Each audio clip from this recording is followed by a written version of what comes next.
Welcome, friends, to this second session of the second day of our 3-day workshop. This meditation workshop here is primarily to learn about the best method of meditation to achieve our goal of finding and going to our true home, which lies within ourselves, where we get into our true original form, which is totality of consciousness. There is only oneness and one total being, and we are part of that being. To discover that, to realize that, to become that through meditation is the purpose of this meditation workshop. I would like to know how many in this audience have already been initiated by a master on the Sut Shabd Yoga, the yoga of attention on sound. Oh, most of you are already on it. What am I wasting my time then?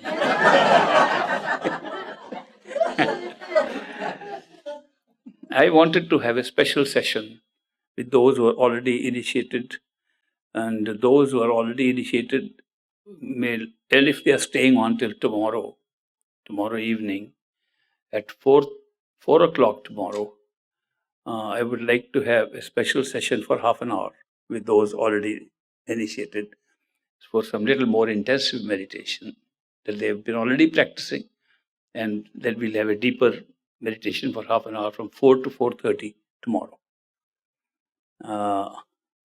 Those who are not initiated don't need to be present at that session, but when they get initiated, next time we have that intensive meditation session, they can join us. Yesterday, we did meditation after practicing doing two little exercises about the orange juice experiment, which showed us that we can put our attention wherever we like. If we like to put our attention behind the eyes, we can do that. We can put our attention anywhere in the world, anywhere inside, anywhere outside. Yogis put their attention on the lower chakras. We can put our attention on the higher chakras. In order to have a progressive experience, it is good to go from the gate to stage 1, stage 2, stage 3. But if you have already done this journey before, sometimes it becomes very easy to move and skip to other stages. While we are in the physical body, our reality is this physical world.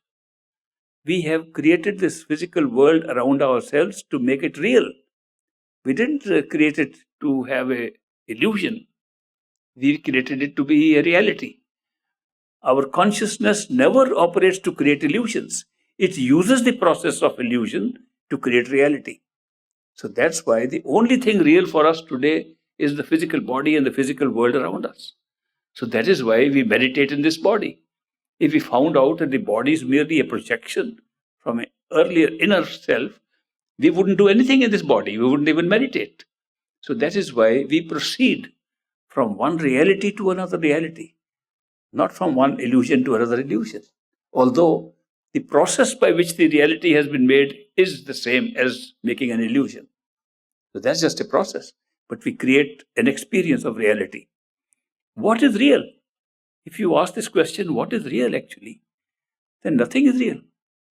Because if reality means that which never changes, which is a good definition, something that never changes, then you will see everything around us is changing. Everything. The whole universe is changing around us. We are changing. Our life is changing.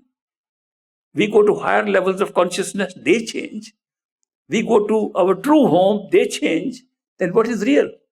The only thing real which does not change is the experiencer of all these, the self. The true self, which is creating around itself all the experiences.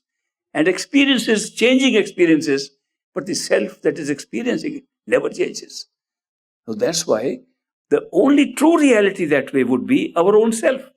And everything around it is unreal. But we make it look real in order to enjoy it, in order to make it an experience of reality. So reality is being created by us, by this self, in this series of levels of consciousness that we can create. and in which we can have different experiences. So to discover the self is what we really need to find true reality. True reality is finding your own true self, the self around which all experience comes around. Now, the true self, does it have some form which we can grab quickly and find out where is it? Yes. When we say that let us do meditation on the sound comes from the true self. The sound comes from our true home. The sound does not come from somewhere here. The sound which we call sound changes, but the sound is not our true self. The sound comes from the true self. We can use the sound to reach the true self. And therefore, this meditation in which we can capture the sound within us, a sound that is not created by an outside source and heard by these ears, but a sound that resounds from the self, coming right where the self is. That's the sound that can take us back, because we are then approaching the self directly. The resonance, the vibration, the resonance, and all the different terminology we are using to define sound, those are all being defined for a sound that is coming directly from our own conscious self where we are sitting. It does not come from right or left side. It does not come from above or below. It's coming from exactly where we are, behind the eyes. So that is why, if we want to practice this Surt Shabd Yoga, the yoga of the attention on the sound, we look for that sound which comes directly from our own self and is not generated from anything outside. Now, that is a key to discovering the true sound. So we can have so many kinds of sounds, and they can be misleading to us because we can think that these sounds, because we can hear them in meditation, are true sounds. If you are enclosed in a quiet place, you can even hear the sound of your breathing. You can hear the sound of your heartbeat. There was a Japanese meditator, and he was examining if there is some place in this world where there is no sound, because he found that some sound exists everywhere. So he in an ashram near Tokyo, he built a soundproof little chamber, glass chamber, and he made sure no sound from outside can come in, and the air supply for the oxygen that we need was put through filters, so sound was filtered out before the air would come in. It was completely soundproof. I visited him, and I entered that, and I said, "Have you ever seen quietness in this?" He said, "Never. Every time I get in, my heart beats so loud." Because when you try to maintain complete quiet outside, every little sound can be heard. Your heartbeat can be heard. Your breathing can be heard. Your blood circulating in your veins and your arteries can be heard. So many sounds are being generated within the system, within our own body. So therefore, when we close our eyes and meditate, to listen to any sound is not the true sound. It is not the yoga of Surt Shabd. It's not the yoga of attention on sound. The yoga of attention on sound means you go to a place where you can hear the sound of the self. The sound of the self, the sound of consciousness itself, lies in the center. Because people come to me and say, we have been told that there is a right ear sound, there is a left ear sound, this is positive sound, this is negative sound, the brain is like that, right wing, left wing, this is intuitive brain, this is rational brain, this must be the good one and the bad one. I said, they may be good or bad, but they are not the sound that you hear from the self. The sound that you hear from the self is right in the center where you feel you are, where you belong, even at this stage. Eventually you will find that where you are has never changed. That location has never changed. The entire experience of different worlds, entire experience of moving around everywhere, it's the experience going around you. And you are always still in one place. And that is here and now. All other things are added on to it. But this you only realize when you discover your true self. Till then, the mental worlds that we create, the three worlds of the mind, the physical, the astral, and the causal, these worlds create so much experience outside, experience of travel. It's like when we drive a car, we think the trees are moving around us. But the trees are not moving, we are moving. But if we remain still and the trees start moving, we still think the trees are moving, or we'll think our car is moving. So it depends that the stillness of the self is already there. The stillness of the self. That the self never moves, the self never changes. It's always the same. All experiences around it alter and change. And this can be found out by your listening to the true sound of the self. We, of course, can hear other sounds, which is good for practice. It's good to hear any sound inside, just to be able to withdraw your attention inside. But does not mean that that is the sound of the self. Even other sounds can help, provided they are inside. Supposing you start listening to the sound of your breathing, and your breath work is such that you are constantly listening. In some types of meditation, like pranayam, they do meditation on the breath itself, calling the breath prana. Prana literally means life force. Prana does not mean breath, it means life force. Because people lived because they could breathe and have a heartbeat, therefore prana was also used for breathing. But when pranayam was used, the word pranayam in yoga, it was not supposed to be breathing exercise at all. It was supposed to be concentrating on the life force, which is consciousness. It was supposed to be concentrating your attention on the self. But people who have been doing pranayam thinking it's just a breathing exercise to put your attention on the breath in order to get attention within, they get used to it so much that they take a long time to go back to find out that the true prana, the true life force, the true consciousness is somewhere else. And breathing was merely a physical thing happening on the physical body on which they were paying all the attention. It takes longer for them to pull up attention. I have so many friends of mine who have done different kind of yogas. In fact, all the people who have done different yogas, I hear from them, me included, that we were thinking that putting any attention anywhere was good enough. We make a little picture outside, put attention on the picture. The picture becomes our focus. We don't go within at all. We're constantly outside on the picture. Even by closing our eyes, we are still on the picture. So the picture does not help. We make a little pattern on the wall. I did that kind of meditation, draw a little circle and a little spot in the middle, concentrate on that. It improved my concentration. It's all outside. It never led me to any discovery of who I am, where my soul is, where the truth is.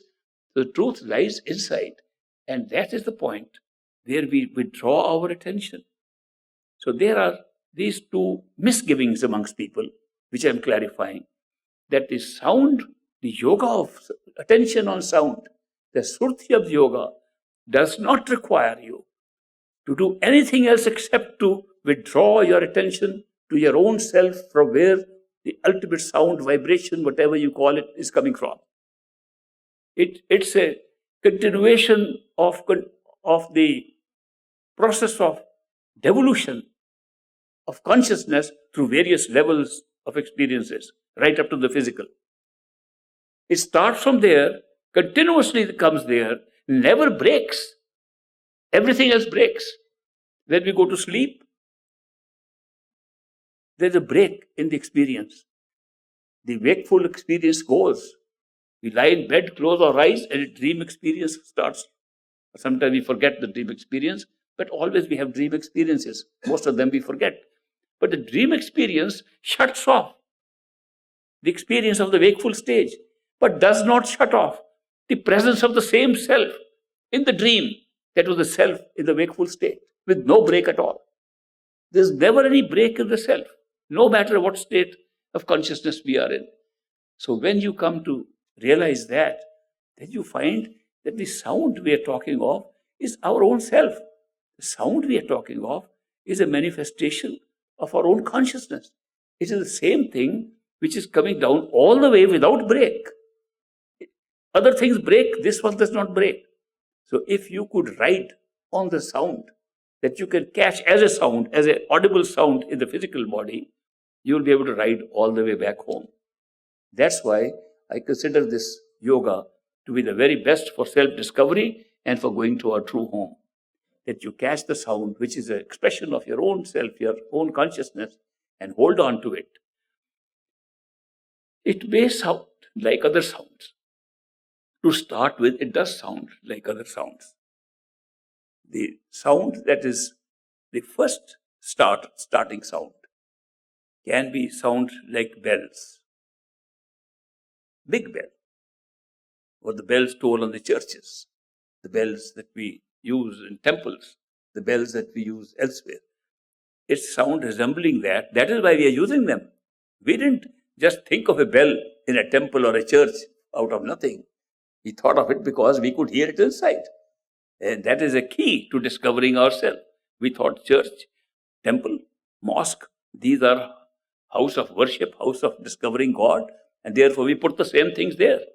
We put bells there to ring there for the same purpose for which we could go in and hear the bells ringing inside. The bell sound is the initial sound that has a pull in it and pulls you to yourself, pulls you to the real self which you are discovering, which is going to have the experience of a journey to higher levels of consciousness. So therefore, the other sounds, I call them practice sounds. You can hear sound like a train moving, you can hear sounds which is just a whistling sound, you can hear sounds which are like a drum beat sounds, you can hear sounds which are like a truck passing over a bridge or a waterfall. Similar sounds. There are 5 or 10 sounds like these which one can easily hear in just trying to put your attention behind the eyes. When these sounds come, they can come from either side. They come from the left side, right side, and just because the intuitive side is on the right side, the mystics have recommended, start off with the right side. It does not mean that that is the sound that is going to take you anywhere. A friend of mine told me he has been listening to the sound on the right ear for 15 years, nothing happened. I said, nothing happened because you stuck to the right ear. You never went to the right spot. If you stick to the right ear, how will you go in? If you stick to the left ear, how will you go in? When you hear the inner sound, you do not remember your ears. You don't remember which is your left ear, which is your right ear. You forget both the ears. You forget your body. So we can't be taken in by ritualistic things like this, that use the right ear, use the left ear. The real sound comes from within. But while that is happening, there are sounds which are being created close to the eyes, because of the blood flow around us, close to this. They are physiological sounds, but they can be heard. They are not sounds being created outside and being heard from outside of the eardrum. They are internal sounds being heard by the audio system inside. So that is why we use them for practice only. If you can't hear any other sound, bell sound or something that pulls you, you hear any sound to practice being within. Why is it necessary to practice being within? Because we are now changing the very direction of flow of our attention. All our life, we have been using our attention to flow out from the self, out through the body, onto other things outside. We have never used a technique to withdraw this back. Withdrawal of attention is different, totally different from focusing attention on something. The tendency to focus attention on things is so strong in us that even when we try to withdraw attention, we are still trying to focus on something in front of us. That is because we are so used to focusing attention on things. Withdrawal of attention means that pulling your attention to where you are, thinking of nothing but where you are, who you are. Now, to make it simpler, to make this meditation exercise simpler, these perfect living masters have found an easy device. He said, instead of trying to focus your attention anywhere, just imagine you are there, which you already are. But if you imagine that this body of yours is not you, this body of yours has an upper part called the upper part of the head, that you have eyes behind which there is space. Just imagine that you are sitting there in the center. Not see yourself sitting there, imagine you are there. Imagine you are there. Forget how big you are, how small you are. Just imagine this is a body in which you are sitting behind the eyes. And if you can sit there and can hear a sound, try to catch the sound. If you hear sounds coming from the sides, hear them just to learn how to hear the sound while being present in the head. Eventually, those sounds will mean nothing, and the real sound will come from within yourself. It will be like a resonance, like surround sound, which they say it will be surrounding you, like it's all emanating on all four sides of you, and it can resemble, to start with, something like bells. Then the bells become louder and with bigger peals. A bell can be tin, tin, tin, tin, tin, small bell, or it can be tung, tung, or it can be tong, and the peal goes on growing. As you approach that bell, and as you listen to it attentively, the peal increases. Ultimately, it becomes one peal. And then it changes. It doesn't look like a bell because we are used to a bell which has gong, gong on it, a sine curve on it. And this becomes without a sine curve. It stretches then. That's the time when it will lift you up into the next higher plane of consciousness, and your body will have withdrawn attention. Your attention will no longer be in the body, it will have completely gone up, and you will feel, first you might feel you are died, or you might feel that you don't have a body. But a new body will appear, the one which is you're working with which you're aware. Your sense perceptions will become so clear. Your eyesight will improve. No glasses needed. Everybody better than 2020. Even blind people can read there. And you can read the finest print that you like with that. It's all part of your own apparatus inside provided to you in the next body. Physical body is hiding all that. So when you're able to pull your attention there, with nothing else but to hear the sound. But to hear the sound and to hold on to this position where you feel you are inside, you use this repetition of words.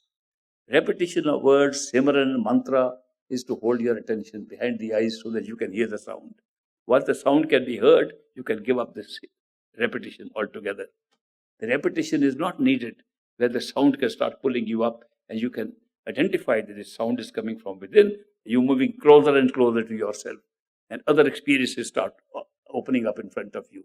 When other experiences come, don't follow them, because the moment you follow them, you go back to that state. And they are only coming because you are holding on to the center. This is a common mistake we make, that once something extraordinary happens, we go after it, we go follow it, and then we drop back to the earlier situation. So if you can hold on to the center with the sound, you'll get all the successive experiences one after the other. Let's try. Now, you have to try first the repetition, like we did yesterday. The repetition. As soon as you can hear some sounds inside, drop the repetition and catch on to the sound. Those who are initiated will use their mantra given by the masters. Those who are not initiated can use a temporary mantra created by themselves, expressing love for somebody.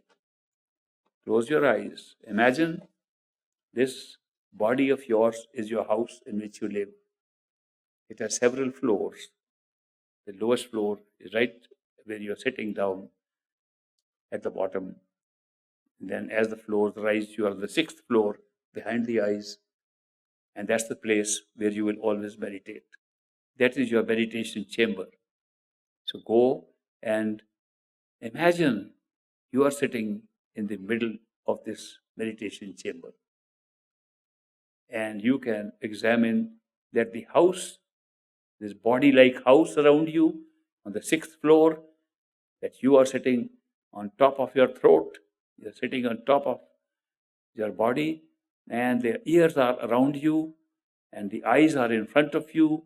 Your hair is on top of you, and you are sitting relaxed, totally relaxed, no tension. The body has nothing to do with it. There's no pressure on the body or the head or the eyes. You are using your imagination to sit behind the eyes in the center of the head. And whatever comes in front, look at it, but don't follow it. If any sounds come, listen to the sounds attentively, but don't move towards them. If a sound comes from the top, listen while you're sitting relaxed in the center. Sound comes from the right, listen from the center. Sound comes from the left, stay in the center and listen to it. If two sounds come, pick up the one coming from the right or above and drop the other. And if a sound seems to be around you, pick up that and listen to it attentively. Put all your attention on the sound when the sound comes. Meanwhile, keep on repeating the words. If the sound disappears, go back to repetition. And when the sound comes, drop the repetition, listen to the sound.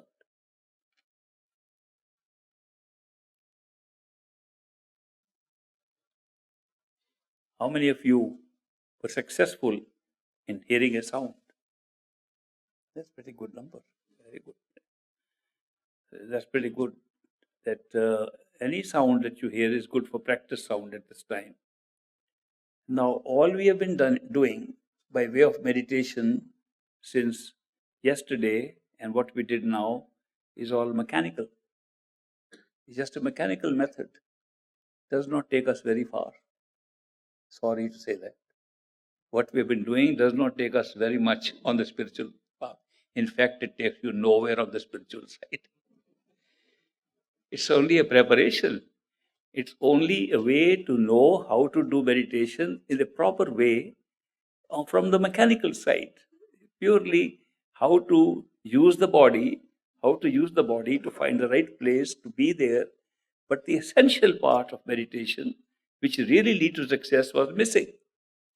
Now, what was missing was we meditated without love and devotion. Without love and devotion, you get no spirituality. You get mental experiences. You get other kind of experiences. Nothing will take you beyond the mind without love and devotion. That's the origin from beyond the mind, from the spiritual self. Love comes from there, and devotion comes from love.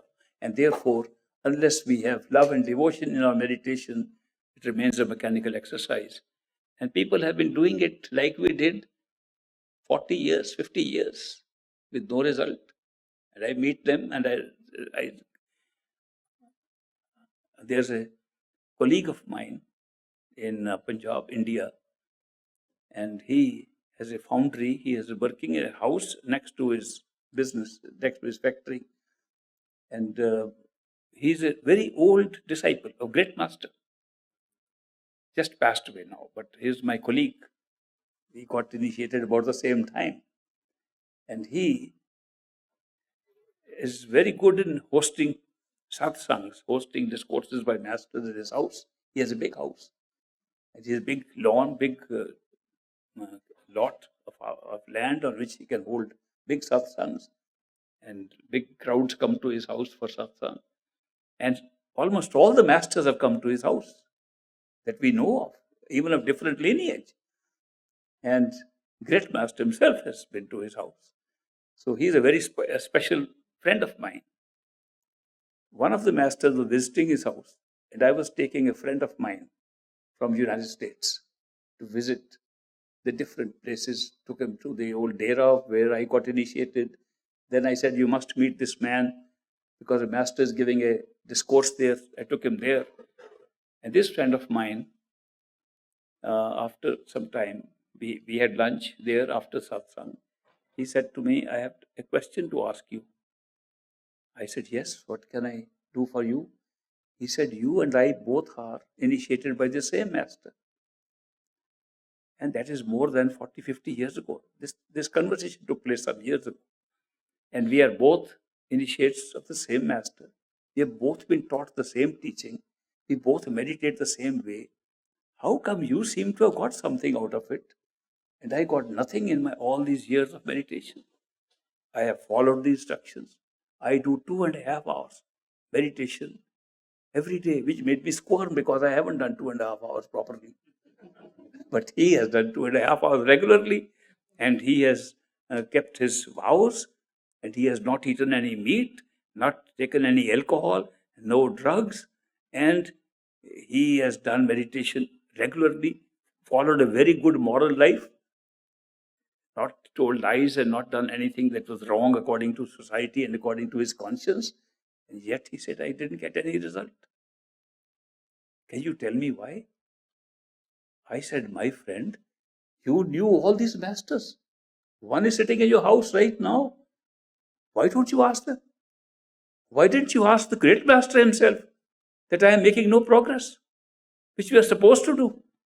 He said, I did ask him. What did he say?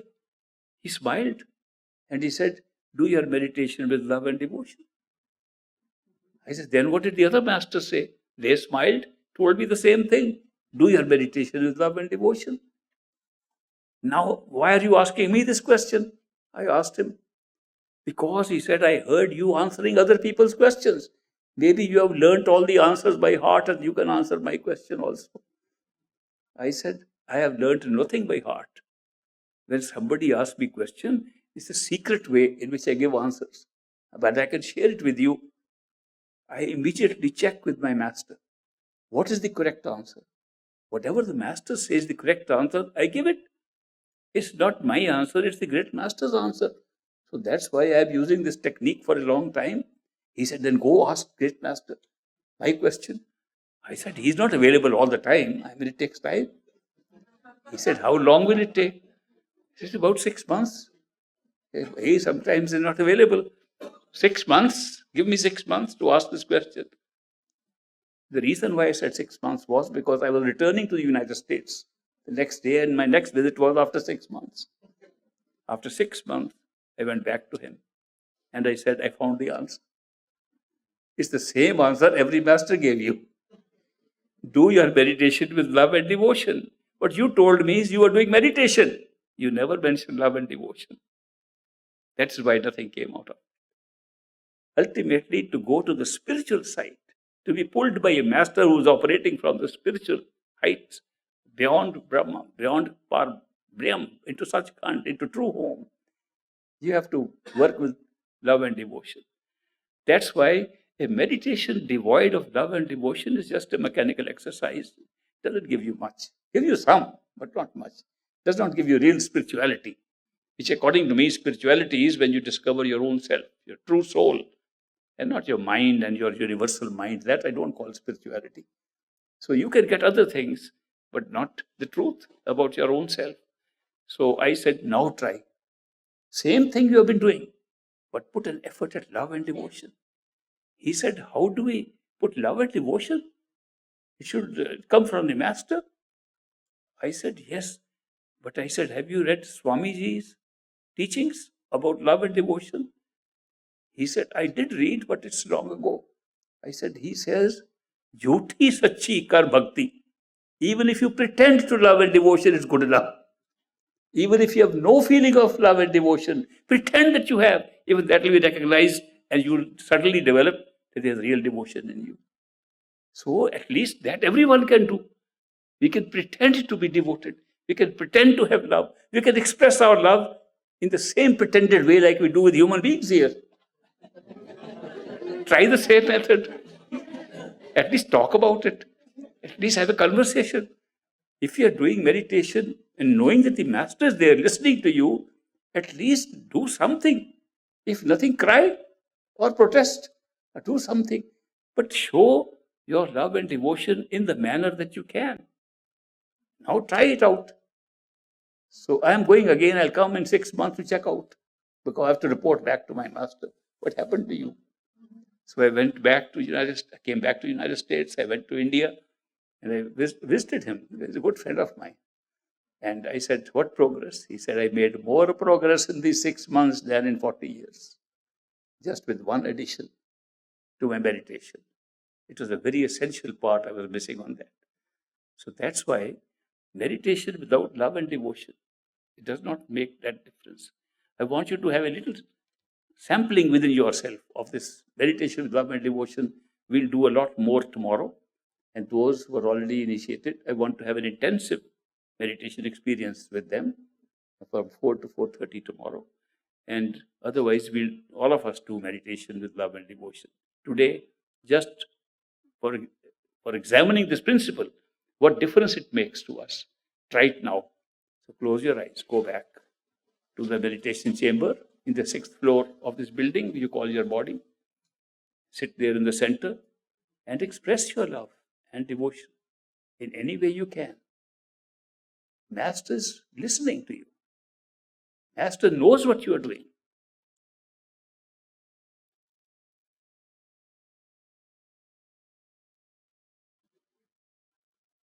How many of you were able to express your love and devotion to the Master during this session? Very good. How many of you enjoyed this session? See, it's changed. The whole experience of meditation changes just with one addition of the true nature of meditation, which is love and devotion. That's what pulls you in to the top. The Shabad, the sound, becomes love and devotion above the mind and becomes pure experience of true love above the mind. When we say God is love, we're talking of the consciousness itself having inherent experience of love in it. It has created the many for a greater experience of love. It's created the many souls because of the experience of love. It's created the many experiences for the experience of love. It's created all these pairs of opposites. The duality, the world of duality to experience love. The whole basis of the devolution of consciousness into experiences is really arising from the power of love and the experience of love. So that is why it's so important. If you want to go up to the top, let's meditate with love and devotion. We'll continue this meditation tomorrow again. And meantime, you can practice on your own also. It's not necessary to only meditate when we are here together. You can meditate where you are. You can meditate in privacy. You can meditate in groups. You can meditate anywhere to practice. Because we are so attached to things outside. We have created so many obligations outside of ourselves. We say we have no time. We have no time. We don't have a priority for meditation. According to me, in our life, we have so many things to do. I've been doing jobs which involved almost 3 times the time that I would pay for do for a single job.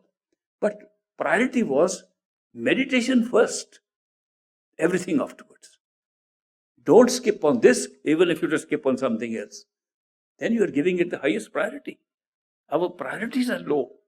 Okay, I have no time today, I'll do it tomorrow. Tomorrow I have no time, I'll do it later. I don't know, when I retire, I'll do more meditation. Now, if you have this kind of priority, what role have you assigned to meditation in your life? Nothing. Put it as priority number 1 and put everything else underneath it. And all the thing you put underneath it will be better served and better done. All the jobs you are doing will be better done if you make this priority number 1. It affects everything. It affects your whole life. It affects your efficiency. It affects your clarity. Meditation gives you a clarity of thinking, clarity of acting, which nothing else can give. So therefore, it's not a waste of time. It's a useful thing for life as a whole. So please use this meditation in a high priority. We'll continue the meditation. Tomorrow, I'll start the interviews and one-on-one meetings with those who have already asked for that. Thank you very much.